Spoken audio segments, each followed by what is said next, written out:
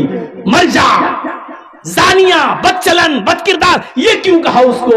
3 دن تک آپ نے خالد ابن ولید سے بات نہیں کی, اور 3 دن کے بعد خالد ابن ولید آتے ہیں, اے اللہ کے رسول میں دیکھ رہا ہوں کہ آپ میرے سلام کا جواب دے کر منہ پھیر لیتے ہیں, آپ مجھ سے بات نہیں کرتے ہیں, میں دیکھ رہا ہوں آپ مجھ سے کٹے کٹے پھر رہے ہیں, میری جنت میں برباد ہو جائے گی, میری آخرت برباد ہو جائے گی. اے اللہ کے رسول اگر آپ مجھ سے ناراض ہو گئے اور میرا انتقال ہو گیا تو اللہ مجھے جنت میں داخل نہیں کرے گا. اللہ کے نبی وجہ بتاؤ. آپ نے کہا خالد وجہ صرف ایک ہے, ریزن صرف ایک ہے, کارن صرف ایک ہے, تم نے اس عورت کو گالی دی, اس کو بدچلن کہا جس عورت کو میں نے مارنے کا حکم دیا تھا.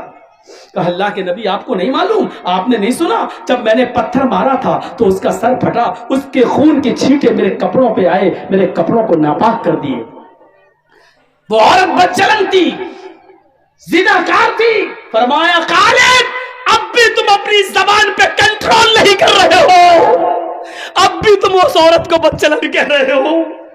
اس عورت نے خود بتایا کہ میرا شوہر 2-3 سال سے غائب ہے, اس نے خود بتایا کہ میں کنٹرول نہیں کر سکی اور زندگی میں پہلی بار مجھ سے زنا ہوا ہے. وہ عادتاً زناکار نہیں تھی, وہ پیشہ ور نہیں تھی, وہ زنا ہر وقت نہیں کراتی تھی, اس سے صرف ایک بار غلطی ہوئی ہے اور ایک بار غلطی کی اس نے سزا بھگت لی, میرے پاس آ کر اپنے جرم کا اقرار کر لیا.